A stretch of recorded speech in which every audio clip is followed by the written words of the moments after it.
A primeira aula do nosso workshop foi sobre os materiais de trabalho para fazer a extensão de cílios. Se você perdeu, dá uma pausa nessa aula, volta lá e assista. E como dito no final da primeira aula, hoje o nosso assunto será sobre o mapeamento. O mapping para criar o seu projeto, o seu design de cílio especificamente para aquela cliente. Na verdade, todo olhar criado pela extensão de cílios é um projeto. Quando você aprende realmente a criar um olhar individualizado para sua cliente, você descobre que nesse caminho existem muitas possibilidades. São essas possibilidades que nós vamos falar aqui hoje. Com o assunto cílios sendo difundido no Brasil, algumas palavras como mapping, shapes, fence e mais um monte de outras palavras são frequentemente usadas, mas muita gente se vê perdida sem entender o que é, para que serve e como fazer. Mas antes de falar sobre mapeamento, é fundamental não ter dúvida nenhuma sobre o material, o tipo de cílio, curvatura, espessura e comprimento. Eu vou passar por esses pontos para esclarecer essas dúvidas que ainda existem sobre o assunto antes de aprofundar no mapping. Sobre cílios, nós temos disponíveis no mercado duas opções para ficar fácil de entender: o cílio natural e o cílio sintético. Os cílios naturais, eles são retirados daquele animalzinho lá comum na América do Norte, o mesmo que se retira a pele para o casaco de vison, sabe? Que não é muito legal e também, assim, eu não uso porque foge dos meus princípios, dos meus valores, eu não gosto. Ele é conhecido como mink. A outra opção natural são os fios de cabelo humano. Os fios naturais têm uma desvantagem, que é perder a curvatura mais rápido que os fios sintéticos. Outra desvantagem do fio natural, seja ele do vison ou do cabelo natural, é que ele não aguenta altas temperaturas na esterilização, sendo assim, então pode causar alergias. Sobre os cílios sintéticos, eles podem se subdividir. Existem os fios acrílicos, seda e o falso mink. Os fios acrílicos, eu acredito que você já conheça, são aqueles soltinhos, todo bagunçados, que vêm num potinho redondo. Esses foram os primeiros cílios que nós tivemos contato aqui no Brasil. Na minha opinião, eles são muito grosseiros, são pesados e bem ásperos, e esse fio traz um certo desconforto para a cliente quando ela pisca e tudo mais. Os fios de seda já são melhores, eles são mais leves, eles vêm no chicote com os fios bem organizadinhos. E os fios de seda mais confortáveis, mais delicados, muito mais macios e os queridinhos agora do momento são os fios de seda falso mink. Eles imitam o fio do vison. É um fio de seda que fica muito próximo do natural. Inclusive é o mais pedido nas técnicas avançadas de volume russo, mega volume, enfim. Além desses fios que eu citei, ainda tem o tipo de fio chamado elipse. Eu acredito que você já deve ter visto. É um fio achatadinho e ele pesa a metade de um fio cilíndrico, de um fio normal. Foi esclarecedor até agora, não foi? Se você chegou aqui no nosso workshop sem saber muito sobre o assunto, continue a participar, que o que eu mais quero é te ajudar a alavancar o seu conhecimento e o seu negócio. Além de conhecer os tipos de cílios e escolher quais deles você vai preferir trabalhar, você precisa também saber que existem muitas espessuras, curvaturas e também comprimentos diferentes. E é impossível, gente, é impossível fazer um mapeamento do olhar usando apenas um tipo de cílio. Você precisa mesmo conhecer as espessuras e saber qual será o ideal para cada cliente. Se as pessoas são diferentes, por que nós vamos colocar o mesmo cílio em todo mundo? Fazer tudo igual? Isso não faz sentido para mim e eu acredito que também não deve fazer muito sentido para você. Então, o mais legal é a gente aprender a personalizar o olhar de cada cliente. Nós vamos fazê-las se sentirem únicas com o nosso trabalho. Existem várias espessuras por fio a fio. Geralmente a gente usa 0,10, 0,12 e o 0,15 milímetros. Os fios com espessuras mais altas, por exemplo, o 18 e o 20, eu não costumo usar, eu acho bem pesado. Abaixo de 0,10 são utilizados para volume russo, que é a técnica avançada, eles são muito finos. Então, se você usar no fio a fio, ele não vai realçar.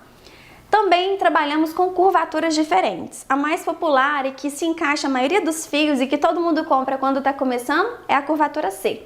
Mas estão disponíveis no mercado outras curvaturas, como a B, a C, a CC, a D, a J, a L e a LL. Observe essa imagem que eu vou colocar aqui agora, vai te ajudar a entender a diferença entre os fios. Nós podemos mesclar tanto curvaturas quanto tamanhos e espessuras para a gente obter um resultado que a gente deseja, um resultado lindo. E é assim que nós elaboramos os mappings, baseados nas informações dos fios, espessura, curvatura, comprimento e fazendo uma análise no rosto da cliente e nos olhos. É interessante conhecer um pouco sobre visagem. Se você não conhece, busca, vá a fundo sobre esse assunto, leia livros, procura artigos na internet, que vai te ajudar muito a entender essa parte de formato de olhos.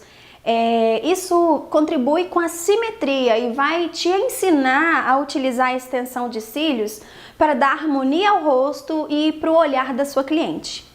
Agora que você tem uma visão geral, nós vamos focar um pouco mais no mapping, que é exatamente isso. Planejar e construir um olhar para a cliente de acordo com as suas características físicas e a sua personalidade. Para construir esse olhar, as curvaturas, espessuras e os comprimentos, eles precisam conversar. Você já deve ter ouvido falar de shape. Eu vou te explicar. Shape são formas já pré-estabelecidas para você reproduzir, como se fosse uma colinha. Então, existem vários shapes. O famoso gatinho, o boneca, o clássico e por aí vai. Uma boa dica é você começar a trabalhar, se estiver começando agora, com a construção do olhar por um shape e ir aperfeiçoando. Por exemplo, pega lá o formato gatinho, faça vários para você treinar e ficar boa nesse. Depois passa para o próximo.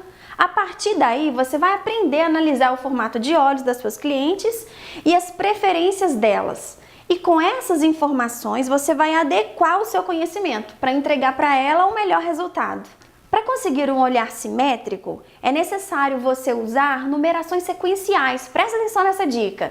Por exemplo, 9, 10, 11. Quando você usa essa sequência no mapping, você faz com que o olhar fique mais harmônico, mais simétrico. Se você usa cílios, exemplo, 8, 10, 14, você vai dar saltos e vai aparecer exatamente as partes com esses cílios todos espaçados, não vai ficar legal. Então, você já sabe fazer mapping? Bora lá que eu vou te ensinar uma maneira rápida e fácil, mas a partir daí você vai aprender a desenvolver novas formas e vai facilitar o seu dia a dia. Combinado? Então vamos lá. Peça à sua cliente que fica sentada de frente para você, com a cabeça reta, de olhos abertos. Faça uma medição do centro da íris ao ponto alto da sobrancelha. Também você vai medir onde a sobrancelha é mais arqueada, que será sempre o lugar de mais destaque. Também é muito importante verificar a distância dos olhos, se estão próximos um do outro ou se os olhos são mais afastados. É importante também observar a aba do nariz. Com essas medições, você terá uma prévia das proporções do rosto da sua cliente. E nem vai precisar continuar a ir mais fundo, porque só com essas informações você já vai conseguir uma análise geral do rosto dela, dos olhos dela e já pensar no shape que você vai fazer. No momento da sua análise, já anote a espessura do fio que deve ser usada. Aí você vai me perguntar, Marina, eu não sei qual é a espessura que deve ser utilizada. Como saber então, gente? Pelo peso natural do fio da cliente. É por isso que a gente não faz o mesmo fio para todo mundo, a mesma espessura para todo mundo. Veja qual é o fio mais próximo ao fio dela e é esse fio que você vai usar. Segundo passo é decidir qual shape você vai fazer. Claro, analise as características do olho da cliente e juntamente com ela você vai decidir. Você precisa aprender a analisar os gráficos com as numerações para entender os desenhos. Na internet a gente sempre vê, né, disponíveis alguns shapes prontos, algumas numerações sequenciais. Você pode sim seguir aquela numeração, mas se a sua cliente, por exemplo, tem cílios menores ou cílios maiores, você vai precisar alterar. E isso é muito legal. Essa aprendizagem é legal porque você vai aprender a analisar os gráficos para saber exatamente qual vai ser a melhor numeração para sua cliente e aprender a mesclar. Mapear é exatamente isso: planejar, construir, individualizar o olhar para cada cliente. E não é simplesmente copiar a numeração de um diagrama, sabe?